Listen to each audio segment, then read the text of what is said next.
Good afternoon and welcome to Schweiger Vineyards. I'm Fred Schweiger and we're going to talk about grapevines today, but also I want to introduce our assistant winemaker, Rebecca Wolf, who's really a real important part of our whole vineyard winery operation.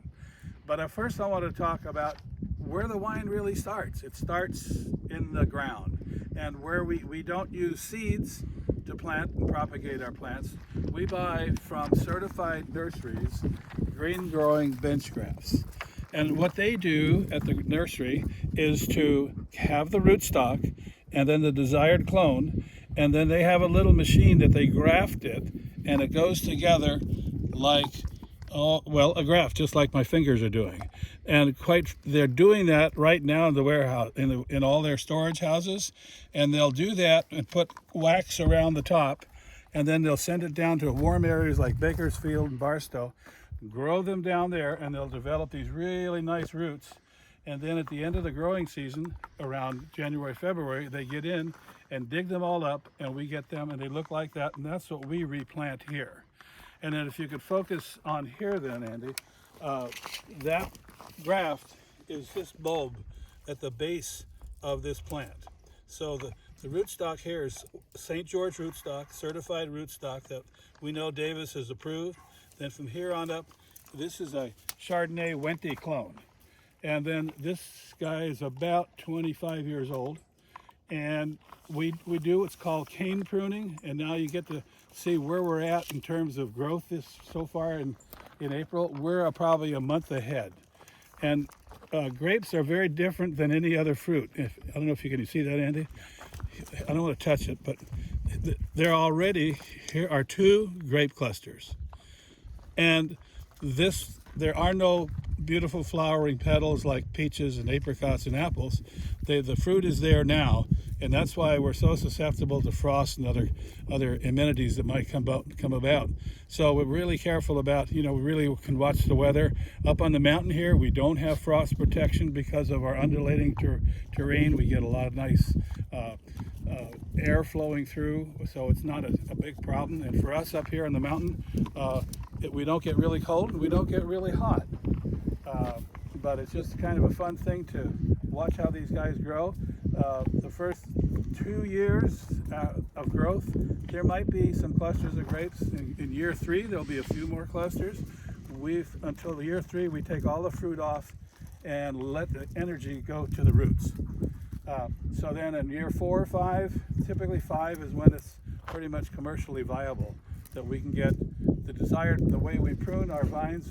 We prune it for about 3.5 tons an acre, and that's all we want. Our soils are all volcanic. You can kind of see some of them here. We should take pictures while we're recording. We could jump over to that other spot over there, Andy. But I mean, this is more a combination of loam and volcanic. And they're just beautiful fertile soils, and what's called the cation exchange of soil, which means the higher the exchange, the longer the moisture retains in the soil. So we've got this great soil that doesn't require to be irrigated. Now you say, well, time out, Fred, what are you talking about? You got 2 drip hoses out there. True. The lower one was until they were about 5 years old, and after that we take it away. We don't irrigate anymore after 5 years. The second one is for our baby plants, like this little guy here.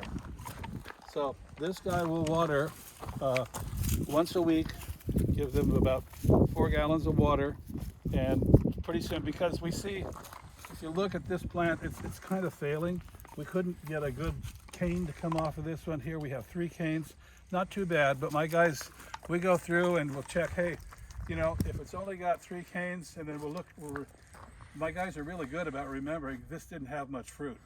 So we just we'll leave this here this year, then after harvest, this guy will go get this some more room to get more sunlight into here.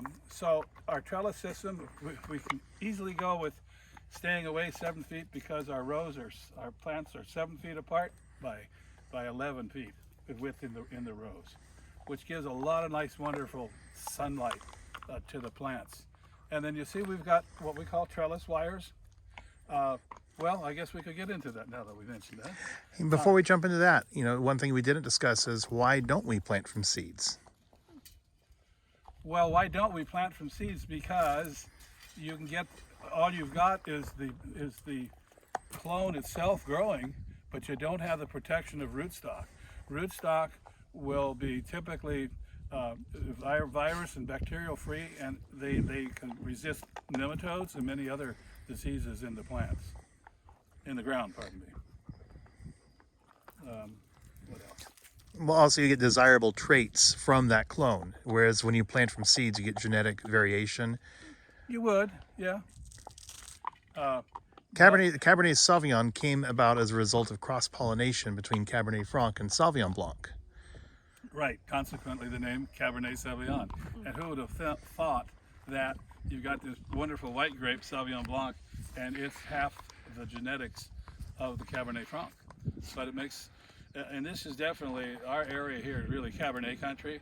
It produces some really, really great fruit. We only have 2 acres of Chardonnay, and obviously Cabernet is more valuable, but why, people will always ask, here's the question, why on earth are you planting Chardonnay in an area where you could have economically be more viable with Cabernet? Well, my wife likes Chardonnay, and that's the rest of the story. So no need to pursue that direction.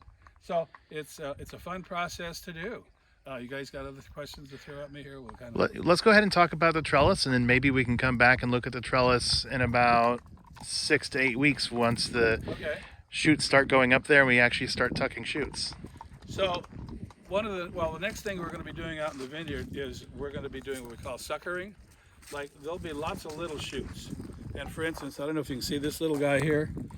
We don't want that one. That it would be a water sprout and won't have any fruit at all. So bye-bye.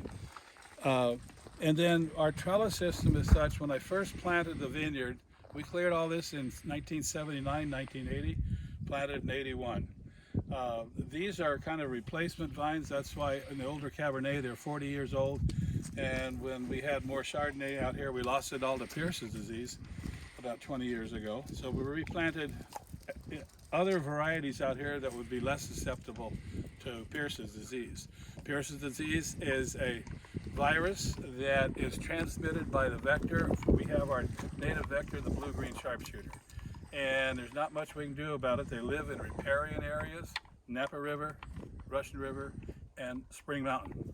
Spring Mountain is just, you know, because there's so much moisture on this hill all summer long, they love this area.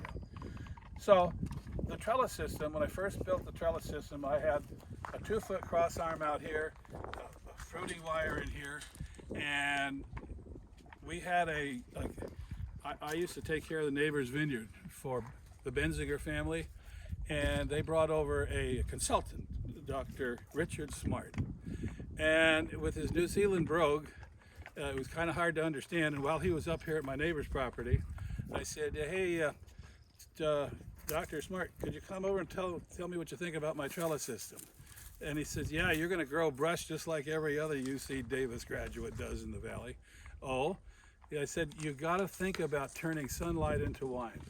So what I did, I said, look, what about this? I'll take my 2-foot cross arm that was up here, move it down to here every other one, and then put a 3-foot cross arm on top. And then that gives me another wire out here for my fruiting wire. So then what we'll do when these get to be about 16, 18 inches tall, then we have our crew will come in here and push all this up into here. Same on the other side. So we get lots of great sunlight inside, and what we call filtered sunlight. The first year we tried to do this, my guys, they're pulling leaves, and all of a sudden they thought, okay, I'll pull all these leaves, and here's all these grapes hanging out there. I said, no, that's not the system. He said, yeah, but it's good for harvest. We don't have to fight all the leaves that are there. No. Okay, so they got it. 2 of my guys have been with me 40 years, and they get it, and they're just the best. So it's not just us doing it out here. It's our Hispanic community who work hard and diligently all the time. Next question.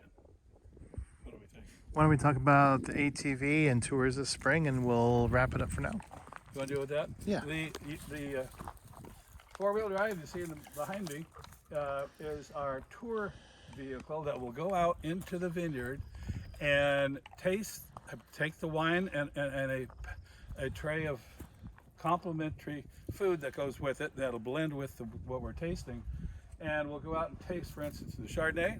You can be right next to the Chardonnay plant that'll have some grapes on it, depending on the time of the year. They're going to be very, very ripe or not quite so ripe. And folks have come and said, well, I still want to try it. I said, well, I wouldn't recommend it. Well, they'll take it and says, oh my gosh, that's sour. And then we'll do a taste, show them with a refractometer what the sugar is. And the sugar is maybe 12 or 14. And I say, we're looking for something around 24.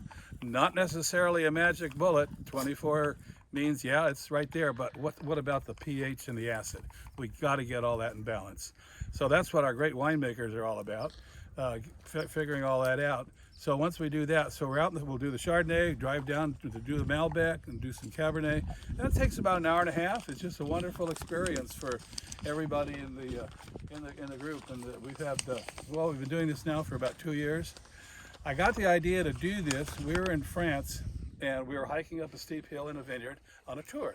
And it was hot, and the guy says, how about a glass of wine? What are you talking about? Well, they have these kiosks throughout their vineyards, and he reaches in behind the kiosk of the Virgin Mary, opens it up, pulls out a cold bottle of wine and some glasses, and oh, that's kind of neat. We went to another kiosk. Excuse me, can I help you? And he digs out, okay, now we're gonna go from our Riesling to a Gruner Veltliner. And so it was just really a fun process. And I thought, gee, why don't we do that in our vineyard? So as far as we know, we're the only ones that do it like that in Napa and Sonoma. Cool. And then, I received it via email. Sharon Walbert was watching, and unfortunately, we had to take this pre-recorded. But Sharon asked me a question. I thought this would be fun for all three of us to answer. Not that I would ever want to leave our property here, but the question was, if you could ever consider owning a vineyard or winery outside of the United States, where would it be and why?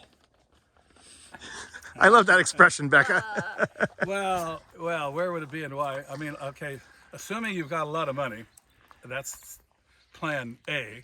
But, I think Italy's growing some nice wines these days, depending on how close you are to the temperate areas of the ocean. You can find some pretty nice places where it's not too hot, not too cold. And they're turning out, Temperillos, but they don't seem to be, nobody wants to, I don't know why, seems to be Cabernet would do well. So I'll give it a try. Well, I've only been out of the country once, just recently in South Africa, and it was beautiful up there, but it's no Napa. So I was comparing it pretty harshly, so I gotta say my answer is still Napa. Good answer. Yeah. And I guess I'd have to say I was, Dad said Italy already. I got to be in Piemonte a year ago. Really enjoyed it. Many of our wine club members are going to join me on a tour to Piemonte this spring. And I think one thing I really enjoyed is not only are they hardworking, most of them are family owned and operated, but also that Mediterranean lifestyle of, work hard, and wine is a fun part of life. It's not just, oh, it's a nice occasion, let's open a bottle of wine. Wine is every evening with dinner, enjoyed responsibly, and many times crews stopping for lunch will have a glass of wine and take a quick half-hour nap and go back to work and work even more productively than they did the day before. Well, and to your point, Andy, when we were in France one time, here's a bunch, it was, we weren't invited into this field, but there were guys out there sitting around a fire.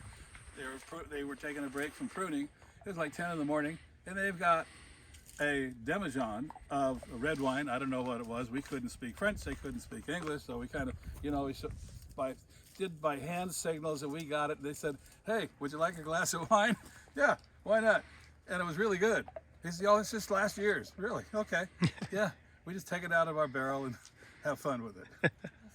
We might sell it once in a while. Great. Well, thank you everybody for tuning in today. We'll do this again in 6 to 8 weeks once these vines have pushed up a little bit further, and hopefully we'll be able to do it live next time. We appreciate you checking us out. In the meantime, stay safe, stay healthy, enjoy some wine.